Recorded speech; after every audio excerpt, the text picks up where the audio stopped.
lalam-panorenana indray no aloha hevitrintsika amin'ity herinandro ity. Hainao ve hoe inona ny atao hoe lalam-panorenana? Ia, ny lalam-panorenana dia anisan'ny atao hoe lalana iray mifehy firenena iray, ary isaky ny firenena dia tsy maintsy misy an'io atao hoe lalam-panorenana io mba ahafahana hoe misanctionne olona fitondrana moa zany filoham-pirenena sy ny olom-panjakana rehetra. Ny lalam-panorenana dia iorenan'ny firenena anankiray. Fahafantarako ny lalam-panorenana moa dia lalàna fototra iorenan'ny firenena iray e.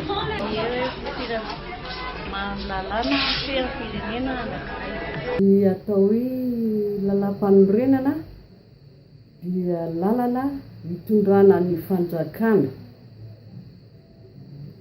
Izy io tsy maintsy arahan'ny mpitondra fanjakana ny filoham-pirenena zany, na koa azoko tenina hoe ny olon-drehetra ary mba tsy handika azy io. Misy andiny fantatra mitarika amin'ny fampandrosoana na mitondra tombotsoa amin'ny fiainantsika isam-batan'olona ve ny lalam-panorenana? Ohatrany tsy dia mahafantatra ihany aloha fa misy vitsivitsy kely fotsiny mba fantatra hoe ny hiram-pirenena dia zao, ny filoham-pirenena dia tokony manao fianianana reny zao anisan'ny ao anatin'ny lalam-panorenana daholo eny, fa raha midininy tsy dia maharaka loatra ny lavabe. Eo amin'ny hiram-pirenena sy eo amin'ny filoham-pirenena hoe mitondra firy taona ny hitondran'ny firenena? Be loatra ilay andininy amin'ilay lalam-panorenana dia tena tsy dia misy fantatro, fa raha ohatra ve nampiasaina lalam-panorenana tsy efa nandroso ela be tsika hatramin'izay. Lava loatra dia tsy voavaky. Ny lalam-panorenana amin'izao fotoana izao dia tsy mitondra fivoarana ho an'ny isam-batan'olona mihitsy, sahako miteny an'izany. Satria izao za monina eto amin'ny fokontany dia hitako mihitsy ny fanahy-mpiasa amin'ny fokontany ary tsy mizaka mizo amin'ny karama na salamizay.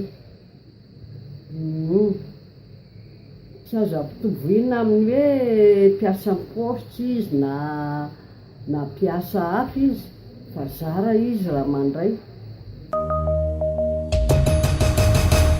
Fantatrao ve ny andininy voalohany amin'ny lalam-panorenana malagasy? Mba lazao raha fantatrao.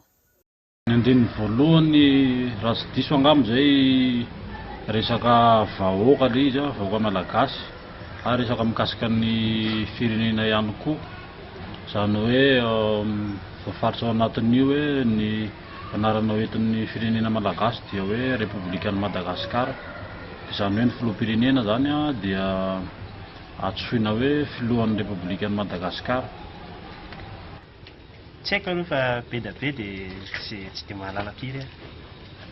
Fahafantarako moa ny andininy voalohany amin'ny lalam-panorenana dia misy lalàna ao zany hoe tsy azo amidin'ny vahiny ny tany malagasy. Fantako hoe misy lalàna hivarotan-tany amin'ny vahiny, misy lalàna hivarotan-tany amin'ny vahiny. Izany lalam-panorenana izany tompoko taloha dia mora ho anahy ny anaraka ny lalam-panorenana, satria ny raiko dia mpiasa-panjakana dia mahazo gazety journal officiel izy, izay mipetraka ao anatin'ny journal officiel mihitsy ny gazety, ary amin'ny teny frantsay koa io lalam-panorenana io, lazaiko anao mazava tsara zay, dia azoko tsara hoe zao zany no atao, zao ny tsy tokony atao. Fa amin'izao fotoana izao tompo na ny ataoko hoe tsy haiko, tsy hitako, tsy mbola fantako mihitsy zany hoe lalam-panorenana voalohany na faharoa na fahatelo na fahaefatra na fahadimy izay. Dia miala tsiny aho tompo fa tsy mbola mahalala ny lalam-panorenana ankehitriny, fa hitako fotsiny fa hoe tsy mandeha amin'ny laoniny fotsiny ilay izy izay.